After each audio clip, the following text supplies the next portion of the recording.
other people deal with a lot of it. So I'd say the number one thing is in the beginning. I stress the beginning. Be incredibly arrogant and stubborn. Believe in yourself. Believe in yourself beyond a shadow of a doubt, even if you're trash. I am really good. This is the best. I'm gonna be the best. Y'all even make Kanye seem like a nice person. Kanye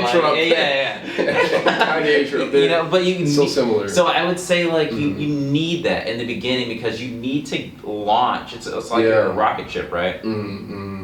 And like a NASA rocket ship, and you need to launch out of the stratosphere of essentially everyone else.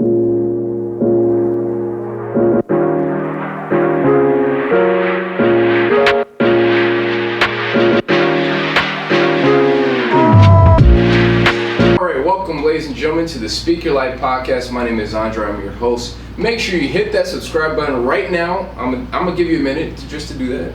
Whether you're on Spotify, Apple Podcasts, or YouTube, and especially if you're on YouTube, hit that like button, hit that subscribe button. We want this algorithm to send this message out, send this video to as many people as possible. So, with all that being said, we want to welcome a very special guest to the platform. This guy went to SCAD.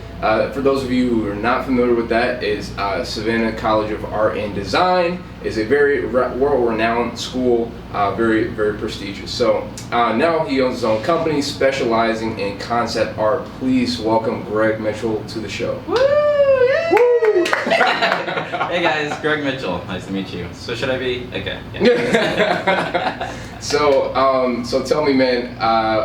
If you were tell me how you feel from a scale of 1 to 10. How are you feeling right now? I'd say 7.6 out of 10. 7.6? Okay, that's a very specific number, but okay. We'll go with that. It's been a day. It's been a day. Yeah. But, it goes on. Yeah, I mean, hey, it's like Thursday is one of my favorite days because you're almost there at Friday, and it's dude, I finished the work day Thursday. I can make it one more day. Absolutely. I mean, you do need to make it past that hump. I completely agree. Exactly. I feel like I know Wednesday is technically a hump day. My hump day is Thursday, so if I can make it over there, I can make it towards the weekend. So, anyways, man, are you ready to speak your life?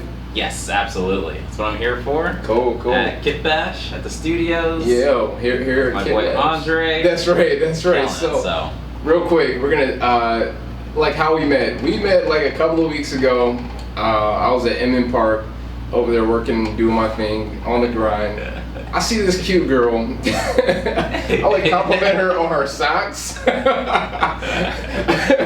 Never have I ever started a conversation complimenting a girl's socks. And so we're talking or whatever, and then this dude is in the back. He's working on his laptop, but also listening to the conversation too. I wasn't trying to listen to the conversation. I really wasn't. No, I was in my own zone. I know you were trying, but I was just dude, we were just he was it was just it's one of those things if I see a dude he's over there spitting game or whatever. It's it's an interesting let's see how this goes now. Is it gonna be a fail or is it gonna work out? Is he gonna get the number? What's up?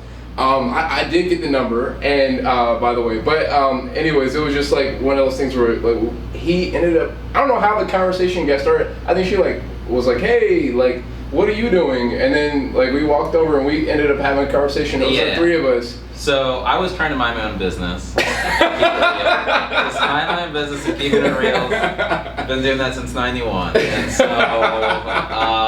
really. I mean, you were minding your business for about 9 months or so. So, were you really minding your business the whole time? Keeping it real absolutely since '91. Okay. And so, Andre was spitting some game, and it was kind of flying back mid range. He was catching ish, throwing back ish.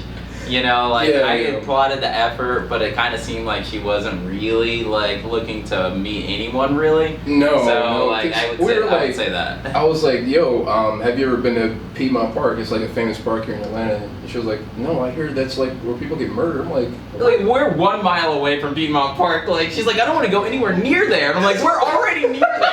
like we're literally right there. Yeah. Oh man. Yeah. So it was. I don't know. It was one of those things where.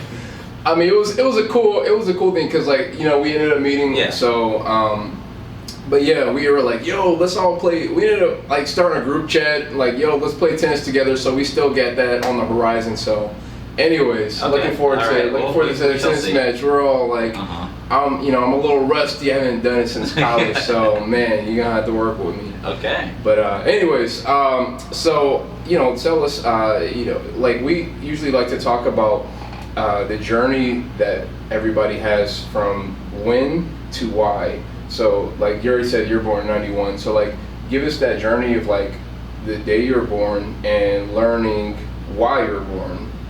So I was born in Germany, Wow. in Frankfurt, Germany. Nice. My parents were in the military, so my mom was a portrait artist, a fine artist over there. Mm-hmm. And my dad was in the military as one of the first people setting up the internet. Wow. We stayed there up until maybe 94, 95, when he unfortunately passed away. And then we had to relocate, and we got closer to my mom's family in Lawrenceville, Georgia. Okay.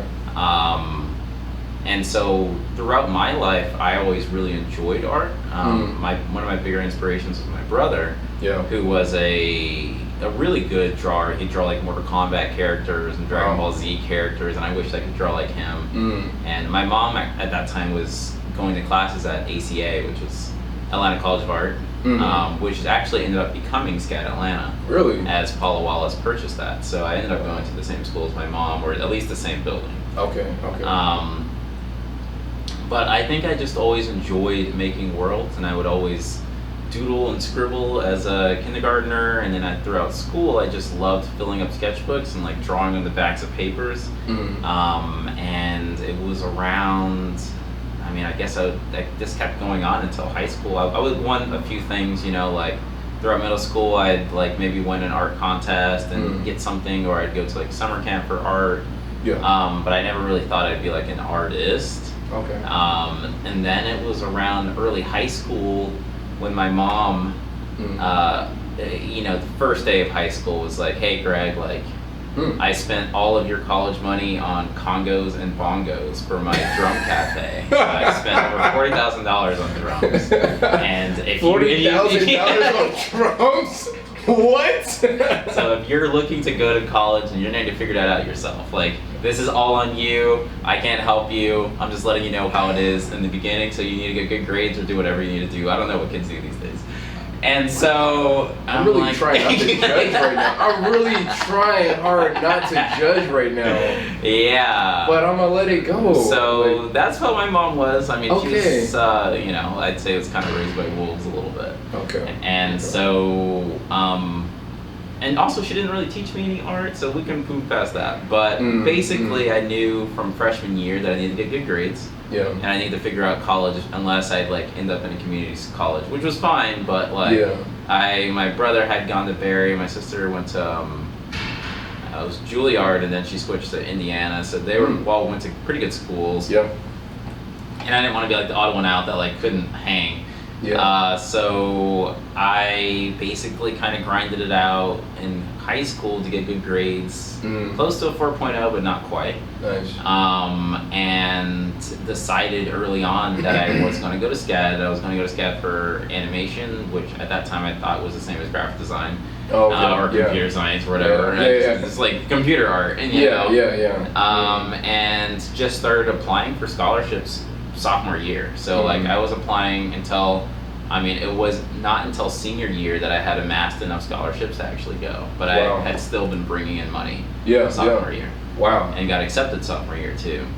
So I made a portfolio. I did everything I needed to do really early.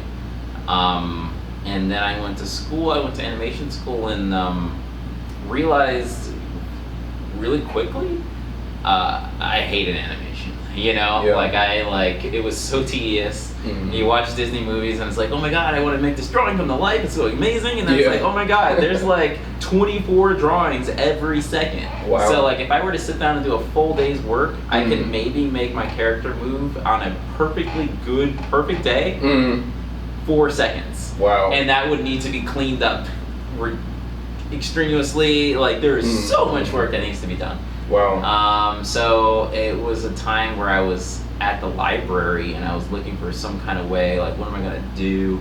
And I remember coming across this book called Dream World, which was like, it was similar to like that movie Page Master, where you're like walking through the library and like a shaft of light is coming down into like one book that's like slightly outpulled, and you know, you pick it up and it's this book called Dream World, and it's this whole new world of concept art. And so and it's just basically world building, drawing and painting to make new worlds. And so as soon as I saw that, I just, it's pretty dope. you know, put my pedal to the metal and tried to make that happen.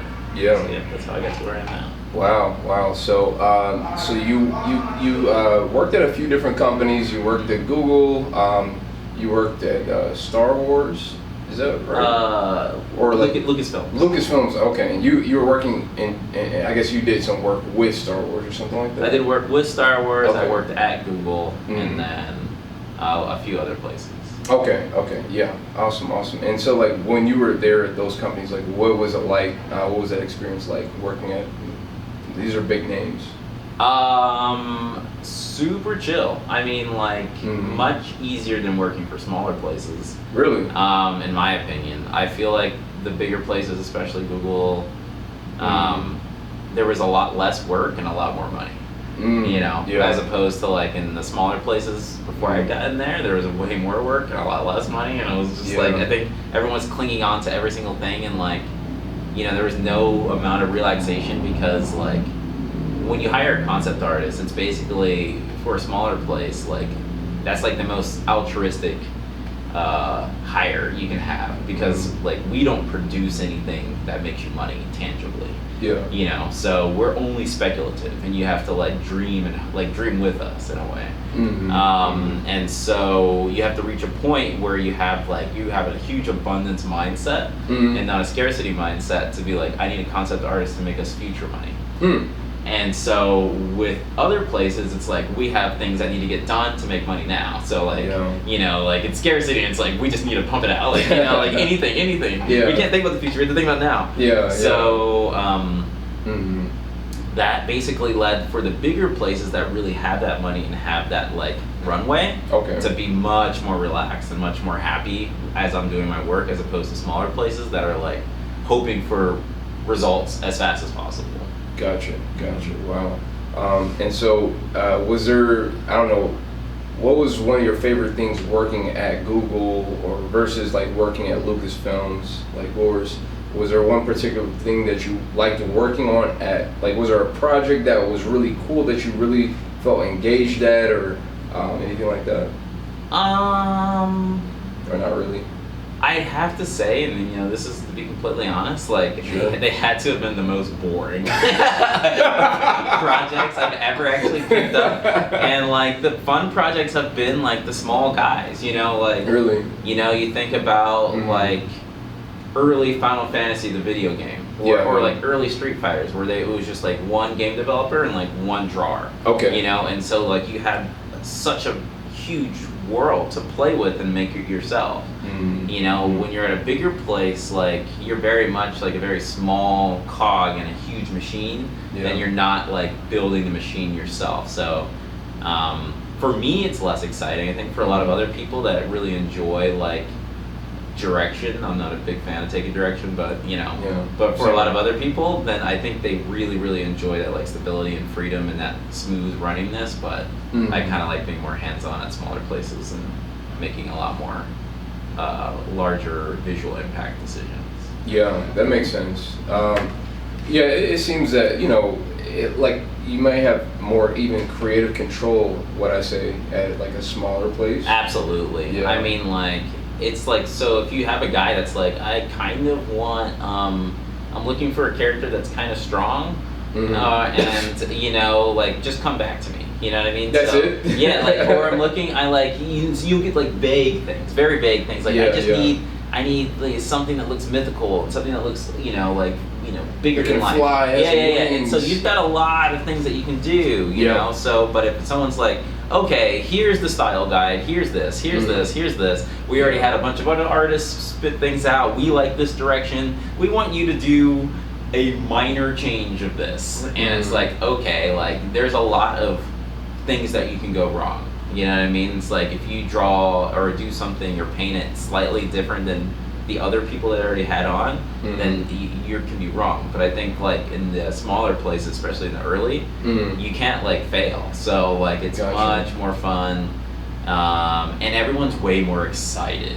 You know, like optimism is at an all-time high. Yeah. Like they haven't had to pay their first bill yet, so it's like, yes, we're in here. We're trying to make money. And this guy's the limit. Like the dreams are, you know, like everyone quit their full-time jobs. This is like the biggest, like most exciting phase, and then like you get to the bigger places, and everyone's just like, all right, like business as usual. I'm ready to leave. Yeah. Kill me now. I mean, think about like Toy Story 1 to Toy Story 4. Think about like you know any first film compared to like any sequel, you know, Back to the Future 1, Back to the Future 3.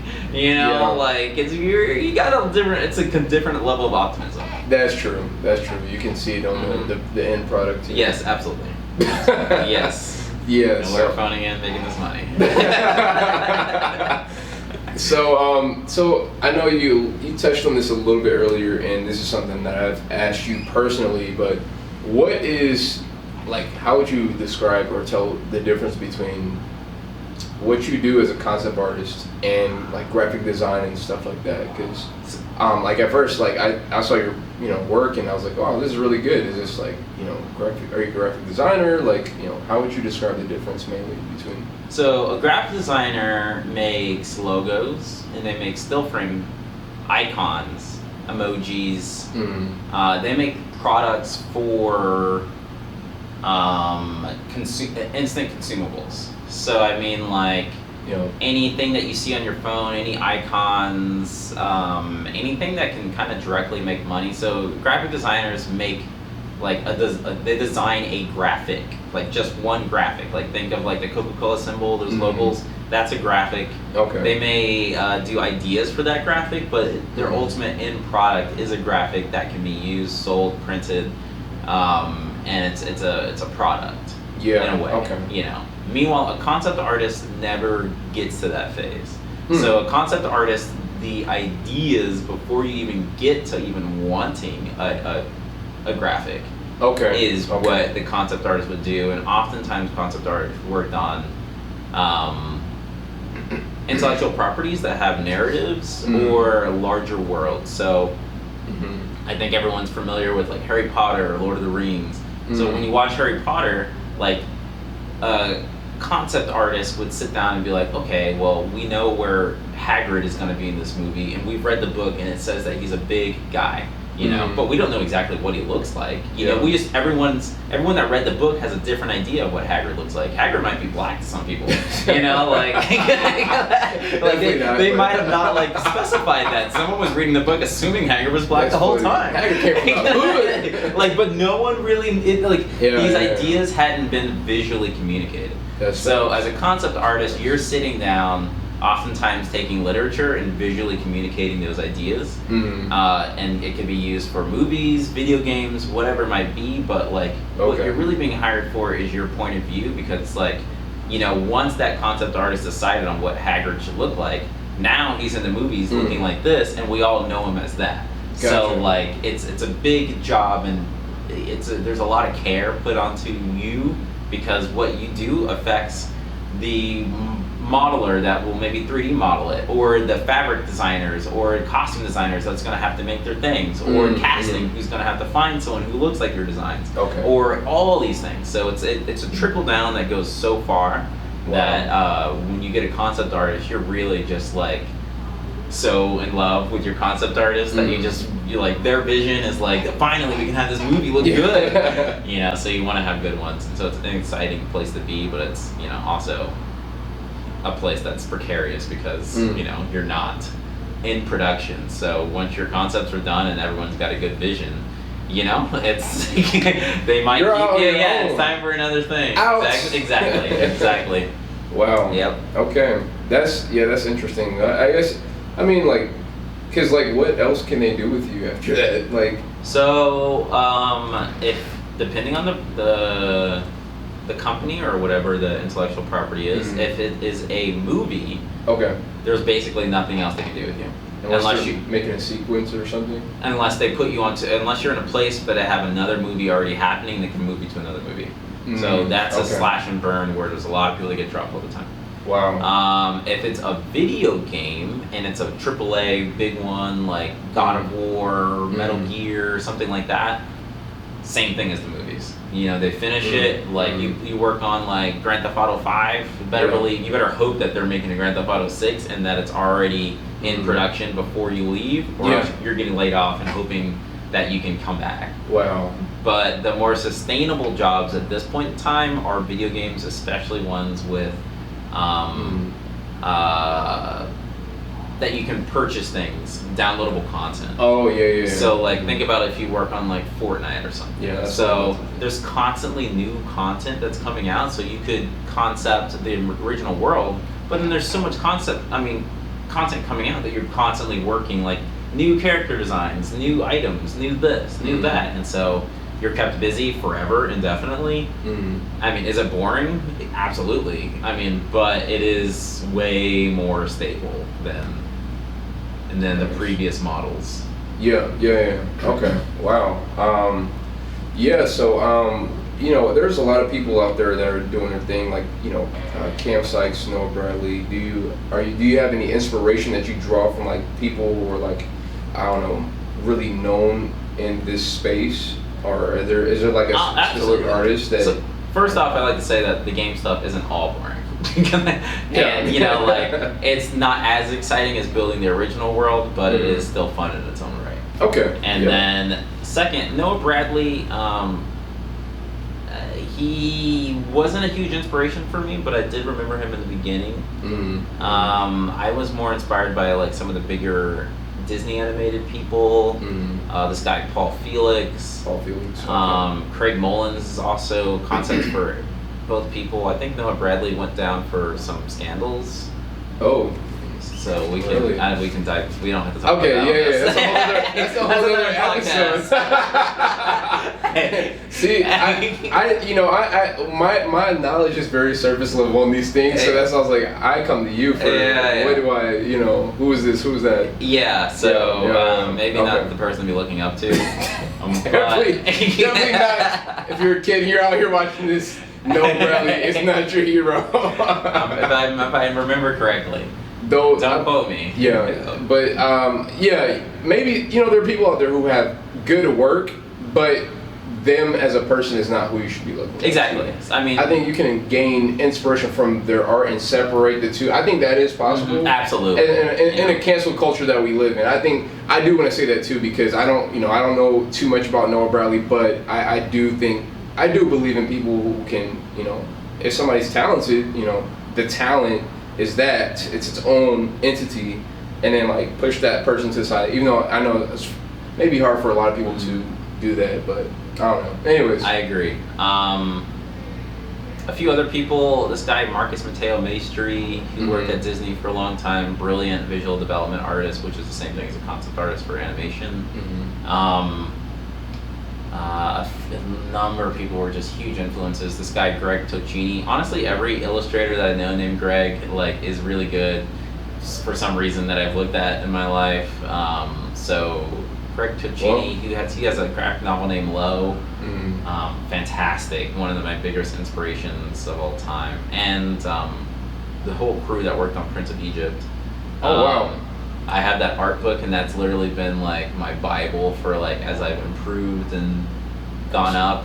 Nathan Folks, Derek Vogel, people that were on that book, like believe me, like Prince of Egypt, that was a good movie. It was a fantastic movie. Like it's super slept on right now. But I used to have my Prince of Egypt art book, and I would go to every animation conference, and I'd find the artists that I'd see in the art books, and they would sign. Right where they were in each picture. So like I have this art book. I mean, it might be worth something now, especially if those artists start to die. But yeah, that was a big one. Those are some of my big inspirations. Wow. And what is it like? What are some things that I don't know that you've drawn from these people? Are there specific techniques that you learned, or is it just like the way that they, I don't know, just carry their art or their artistry, or like what is it about these? I think my big one that I've always felt since I was a kid, I mean, even with making graphic novels, was that like your work needs to be alive. So I think there's so many illustrators, artists in general, that like have these stiff characters and like stiff environments, and it doesn't feel like you're really there. It doesn't feel like the people are talking. It doesn't feel like, you know, you can feel them, you know. So the artists that I really look up to, SYL as well, have a certain expressiveness to them, not to the point of being like abstract, but to the point of like, you know, you're catching characters in a moment. You know, you're catching characters where you can see them and you can think that there is thought behind that image. Like, oh, that character's thinking this, or that character's feeling this emotion, or like that, or this entire image makes me feel this way. You know, so there's so many things or so many images that don't have that. Especially working in the industry for so long, like I'm realizing that it's not something that everyone has, and you know, and not something that everyone even really looks for, because there's a lot of occupations like graphic design where the more you feel and the more emotion you have, the worse. You know, like if you're trying to make a Coca-Cola logo, or if you're trying to make like an AT&T logo, like are you really trying to make someone feel sad, make feel someone the emotion, feel of the like Coke flowing exactly, down trying to create out of the scene. bottle.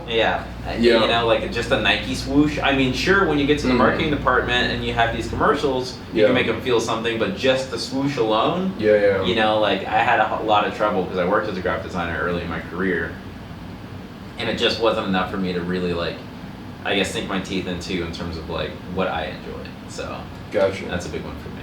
Gotcha. That makes sense.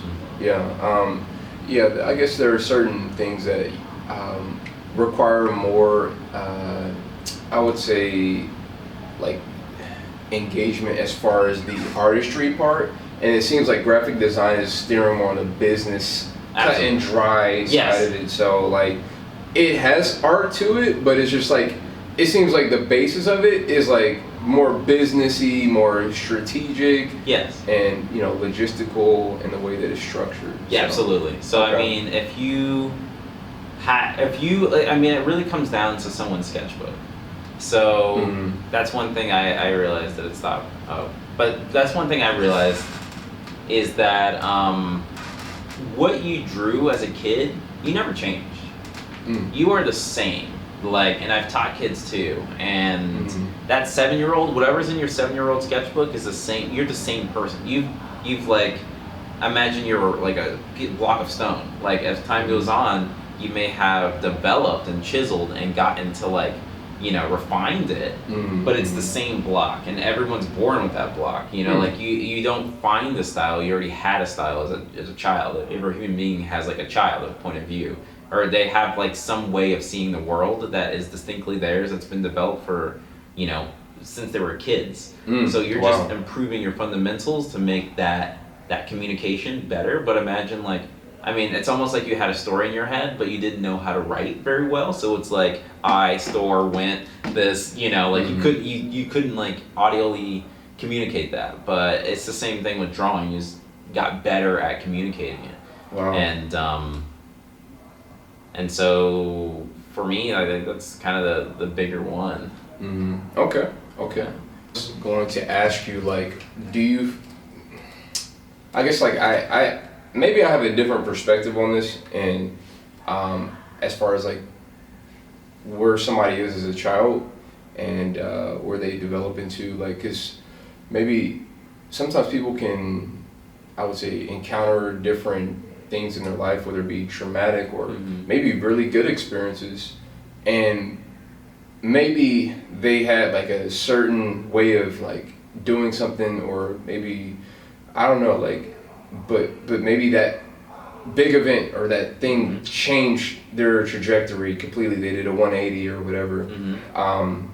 Do you think that's possible? I do think it's possible, but I also think that ultimately throughout that person's life and experience, as they continue to mature, they might find that going forward is actually more going backwards.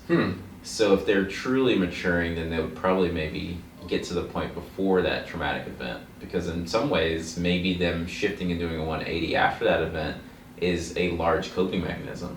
You know, someone might be like, oh, like my father died or my mom died, so like and she loved flowers, so I'm not putting any flowers in anything I do, or blah blah blah, or something along those lines. And perhaps maybe before that they loved to draw flowers or whatever. So as time goes on, maybe it takes them to their 70s or 80s, and it's like, you know what, I've finally come to terms with this event, and I'm going to go back to what made me happy in the first place. So I think ultimately people are going to constantly, it's like our spirit is constantly pushing and clawing to go back to serenity, and serenity is what we do when we're not thinking. So as a child, children already know this, so like you just give them a pencil and paper and crayons, and they doodle and they start just doing whatever they want.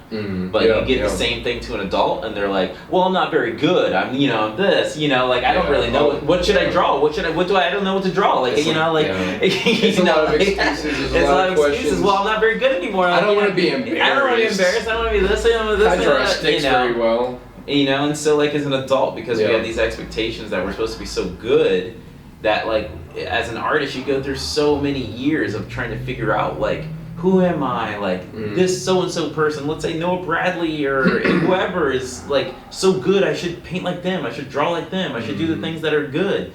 And then you start to realize it takes a long time, but if you stick with it, like, wow, like it turns out like I actually just needed to do exactly what I was doing when I was 7.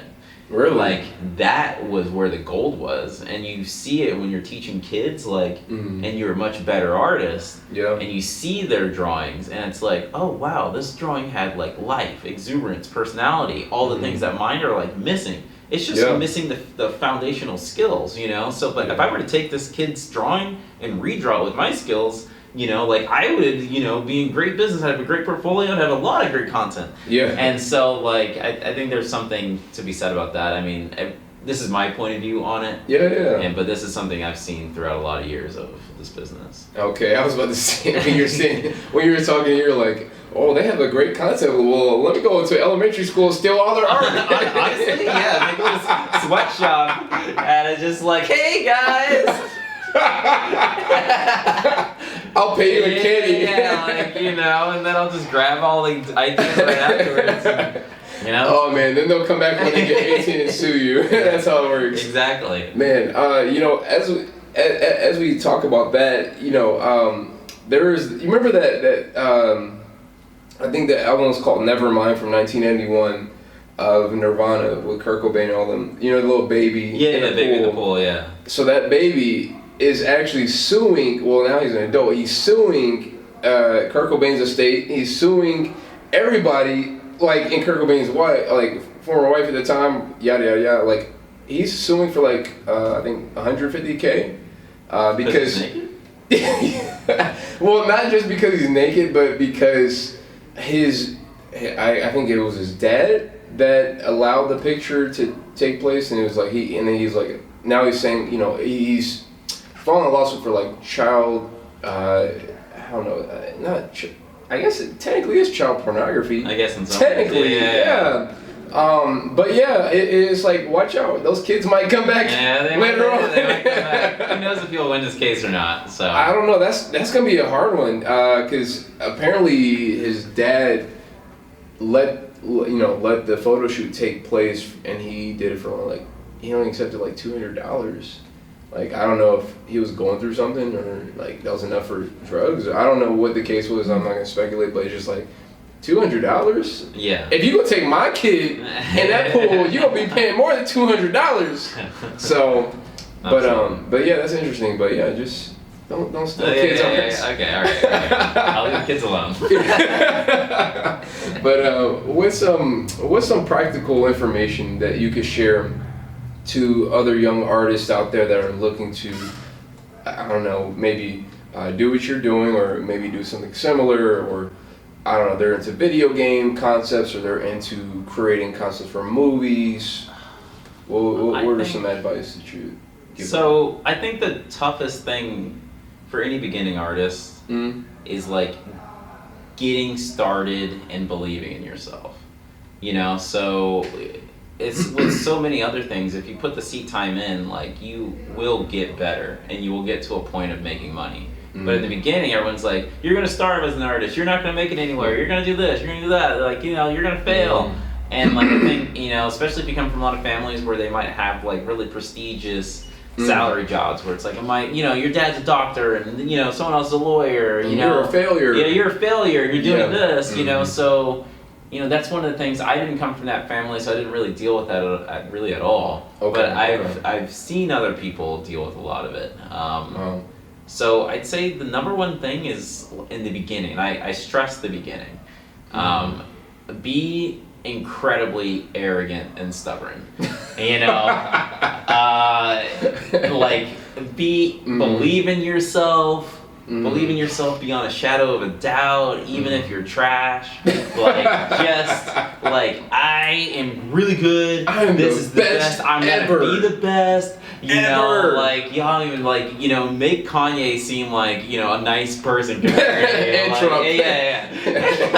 intro. You know, but you can so similar. So I would say like you need that in the beginning because you need to launch. It's like a rocket ship, right? And like a NASA rocket ship, and you need to launch out of the stratosphere of essentially everyone else's bullshit. You know, like, because everyone else is casting their insecurities, their fears and doubts onto you because they didn't do what they wanted to do.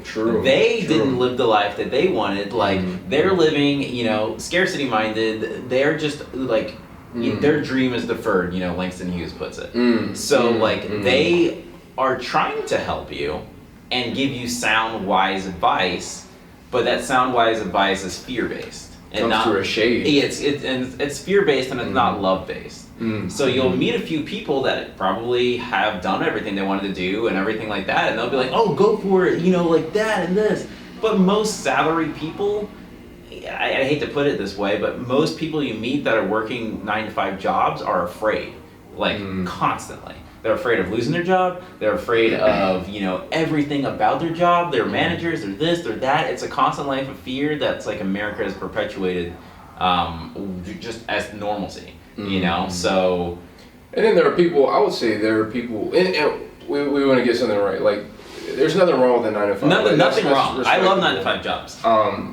It's just that, you know, I will say that is, you know, there's truth in that. And there are people who are out there that would just like, I like structure. I just, you know, I'm not a type of person that can just like, I need, you know, somebody, you know, to follow. I need a leader. I need somebody to keep me in order. There are people like that too. So I would say there is a lot of fear that, and then there's a lot of people who are like, I just need some structure because my life is just chaos right now. Yeah, there is a mixture of both, but I'm just saying that if you talk to 5 people about your budding art career, you might get at least 2. What are you doing? Like, you're gonna fail. You're gonna be broke. Yeah. You know, like broke. Yeah, like there's a low chance that all 5 people won't have a single negative thing to say, that's just the reality. That's facts. It's the reality. Facts. No, you're absolutely right. Because they're not trying to be negative. Yeah. They're trying to be helpful, but what's been helpful for their life is to be afraid. And so, like, fear brought them to listen to their parents. Fear is making them work this job that they may not like. Like, a lot of people don't even know themselves enough to really give you any advice. Because nobody likes rejection. No one likes rejection, and no one wants to, you know, deal with all those things.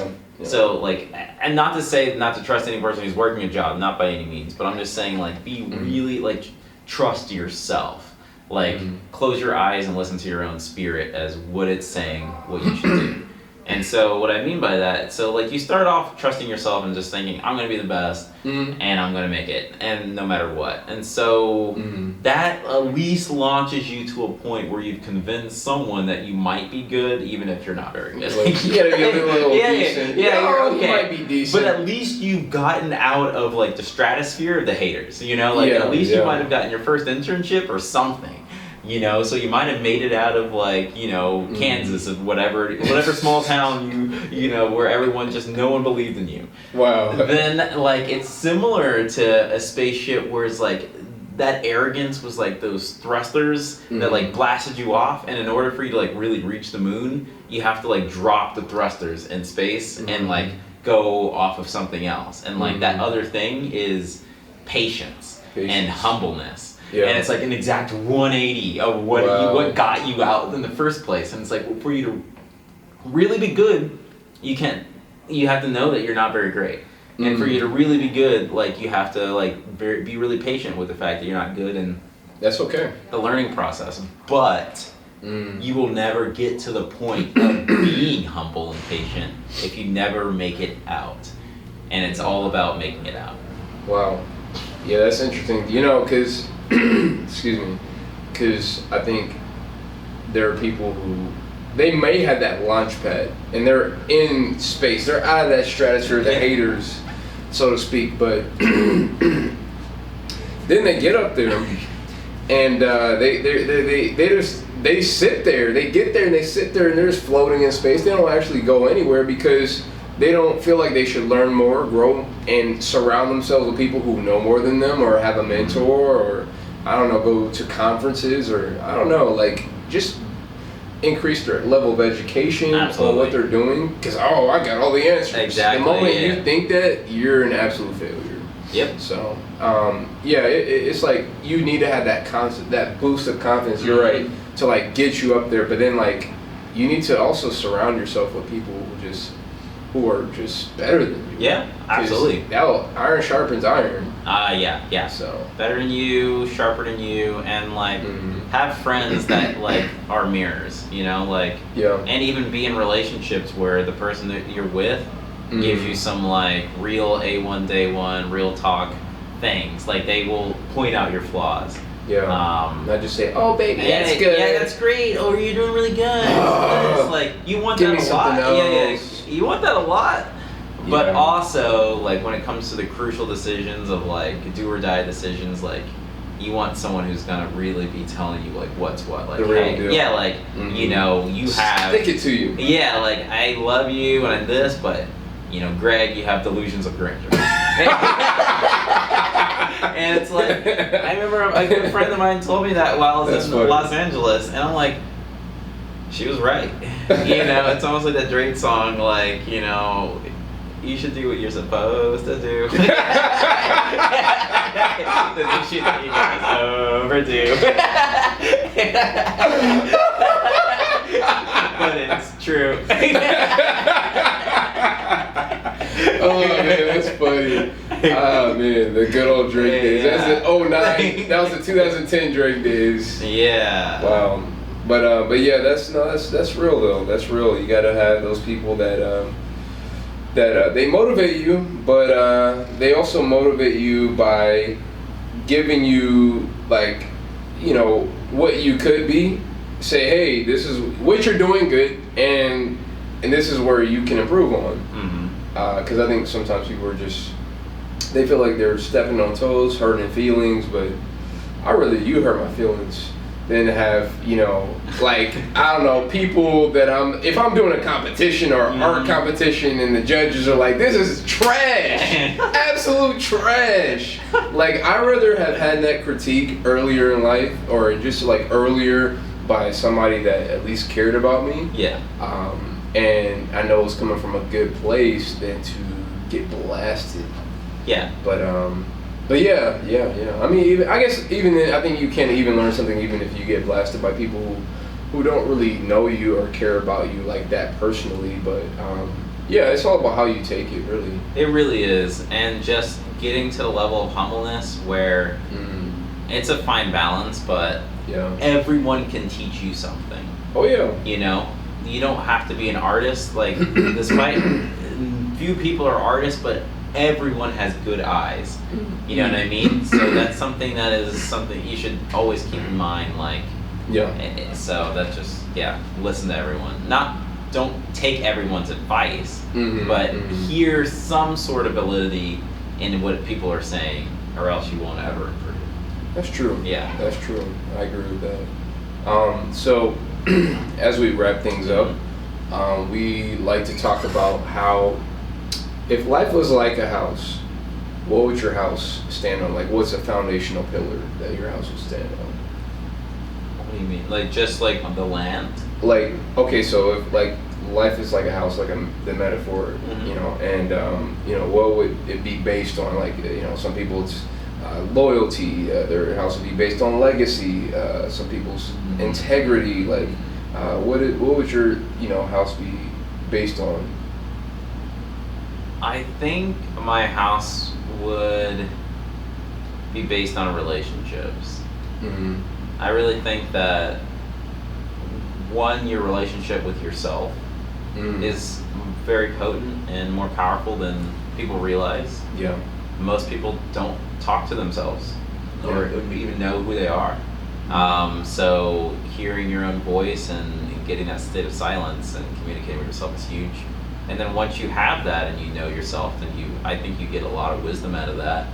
And communicating with others in a way that's not pushing them towards silence or violence. So like in a way that's constructive and the communication's flowing. So I like that. I like that, man. That's a really cool. I'm about to steal that quote. Like, don't provoke somebody towards silence or violence. I like that. No, that's real. Like, no, I love that.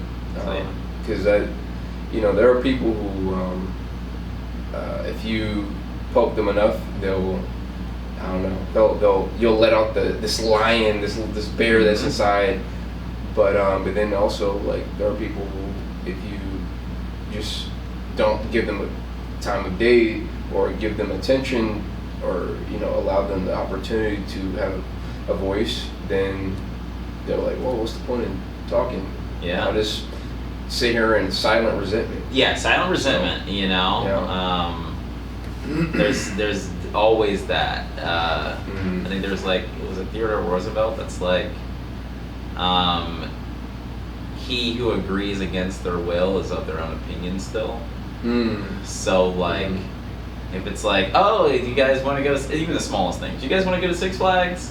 And it's like, yeah, or like, oh, read the room. This person should be like, I don't know, like, what I guess like group project president, and one person's like, what do you think? Yeah, sure, but when the time comes, it's like, I never wanted you, blah, blah, blah, blah, blah. Like, unless you, like, truly convince people where, like, a lot of people will, some people will bark up and be like, no, it should be me. But then, like, a lot of people won't, and they'll just be like, they'll just go silent.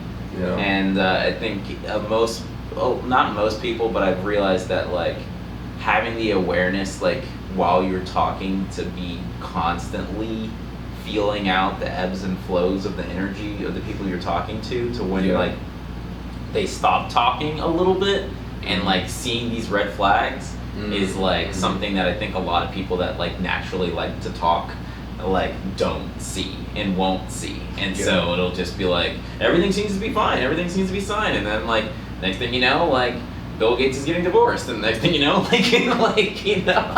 who knows? Like, just things that you thought were fine aren't fine. That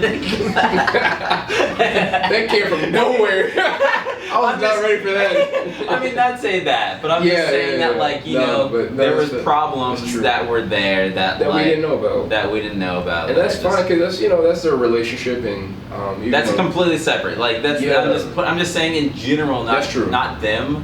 But in a lot of relationships, with your friends, your family, anyone, try to look out for that, the silence, because a lot of people just assume that when someone is silent, then they're silently agreeing. But a lot of times, that's not the case. Speaking of that, that's where I picked up old girl. I was like, yo, we should go to the park. She was like, oh, I don't know. I was like, all right, yeah, let's just have a group hangout. No, that's true. So I mean, hey, sometimes it's like you just have to learn to understand what that person wants, because it's not all about what you want all the time. So yeah, that's true. I love that. That's it. So and the last question we have is question of the day. All right. Question of the day. It is. So if you had to look back, if you have any favorite TV shows, movies, what would, like, if they were like, hey Greg, we want you to do the rerun of this show or the rerun of this movie, we want your artistry, we want you to work on this project, what show or what movie would it be and why? Dang, like just a couple seconds to think about this. Yeah. Go through the archives.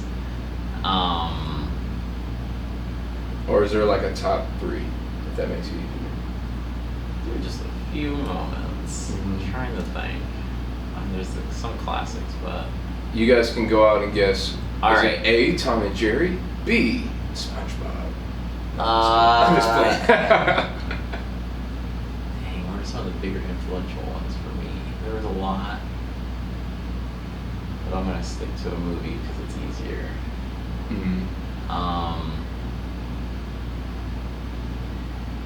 What was the movie called with Bruce Leroy? Did you ever watch that? No, I don't, Okay, I let's don't skip think over I that. heard about it, but I didn't watch it. Is it a? So, are you thinking about like a cartoon, or is this more like a?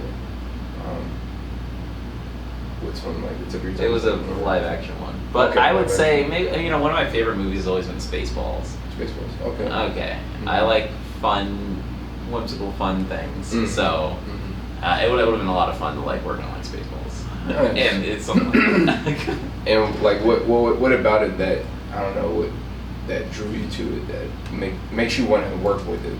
Humor. You know, I think that really laughter is kind of the best medicine, and It is. And any work environment or relationship that I really have, that's like 80% laughter. I remember that always being a big case for me. I'm like, I try to gauge out even like, you know, romantic relationships where I'm like, am I laughing at least 80% of the time? Then like, I think we're in a good space. But if not, then you gotta start evaluating. Cut it.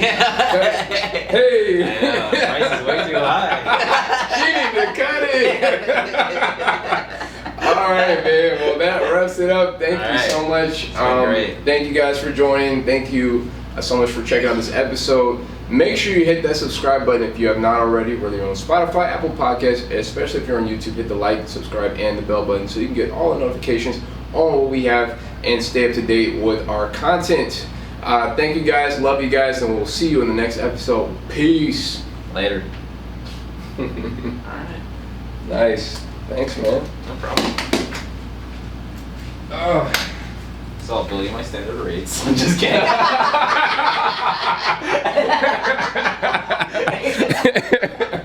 Oh man, you stupid.